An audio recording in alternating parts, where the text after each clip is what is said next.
नमस्कार. आज आपण भाऊसाहेब कुदळे यांच्या शेतामध्ये आलेलो आहे, पाटस या ठिकाणी. तर आज त्यांना आपण शेतीसाठी एक जबरदस्त रिझल्ट दिलेला आहे. तर आपण त्यांच्या तोंडून ऐकूया की काय रिझल्ट भेटला त्यांना. सर, काय वाटतंय तुम्हाला, काय रिझल्ट भेटलं तुम्हाला? नमस्ते. मी भाऊसाहेब शंकर कुदळे, पाटस गारफाटा. तर कांद्यासाठी आपण इंडिया ग्रोचं भूअस्त्र आणि ओलिप वापरले. तर रासायनिक खत आपण कुठलंही वापरलं नाही किंवा रासायनिक खताची फवारणी किंवा कीटकनाशकाची फवारणी आपण कुठलीही केलेली नाही. फक्त कांद्याला आपण तणनाशक मार्केटमधून आणून मारलेले. इंडिया ग्रोचे प्रोडक्ट वापरतात.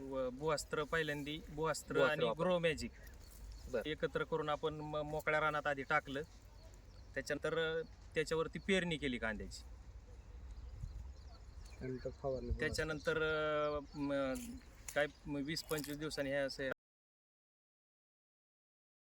फवारणी आणि ओलिपची फवारणी दोन फवारण्या फक्त केलेल्या आहेत आपण. फवारणीवरती एवढा जबरदस्त रिझल्ट आहे. किमान 300-350 ग्रॅम कांदा आहे. 200 ग्रॅमच्या पुढं कांदा भरलेला आहे. त्याची साईज तुम्ही पाहू शकता, ही अशी झाली. आणि जबरदस्त रिझल्ट त्यांचा